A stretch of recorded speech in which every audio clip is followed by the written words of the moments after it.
Alright, today we're going to be using the factory tools to install the injection pump and set the timing on this TS115A behind me. Now, when we removed this injection pump right here, I told you guys we were doing it the incorrect way and it was going to create more work on the opposite end, because you're supposed to lock this engine in place before you remove the pump, then lock the pump in place, then take it off.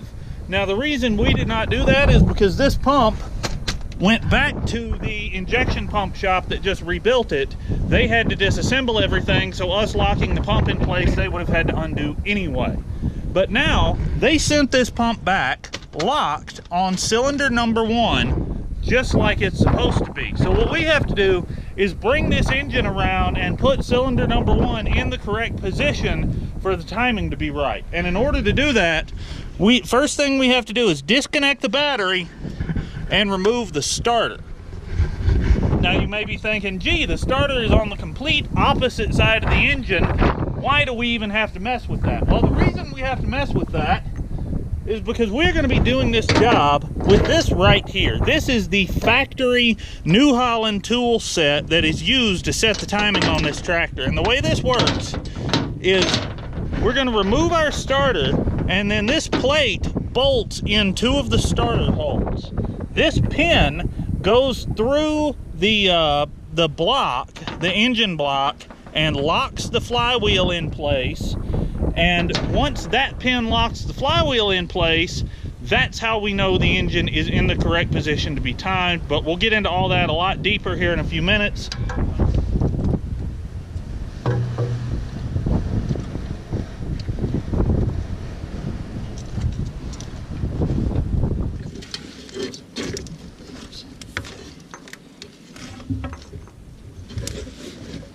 Got our plate in place, dropped the ratchet. Now let's slide our adapter in and see. There we go, it's engaging the flywheel.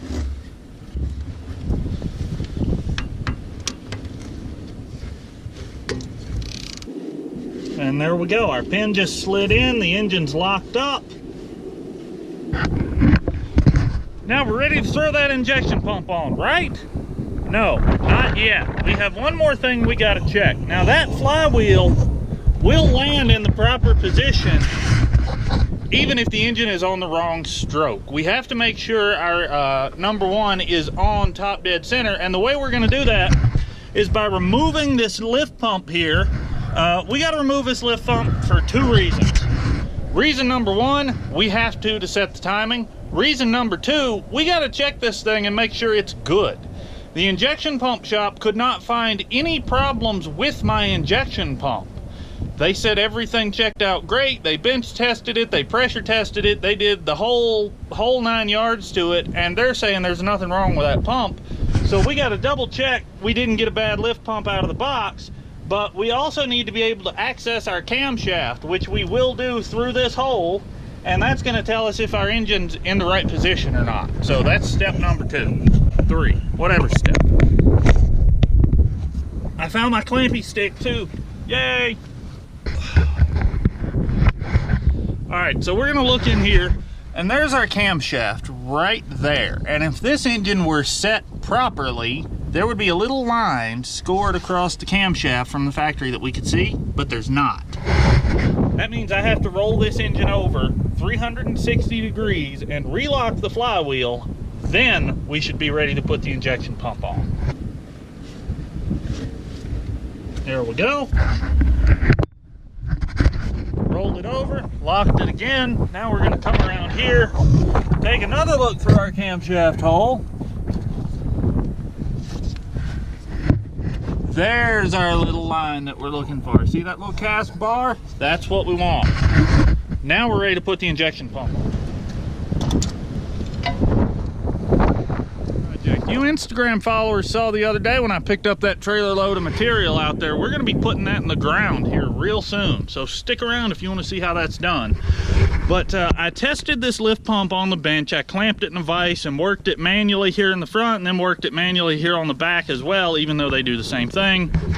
This lift pump does not appear to be leaking. Now I'm going to crack a couple of these injector lines so we can bleed the air out. While I jump up in the tractor and turn it over, I want you to watch for fuel. And as soon as you see fuel coming through these fittings, yell at me, okay?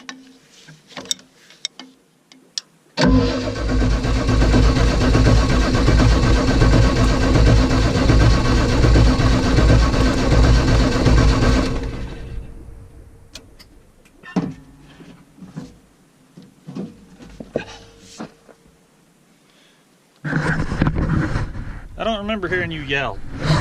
I'm disappointed. That's all right. I forgive you. I doubt that's going to be enough air to let this tractor start, but hey, let's find out.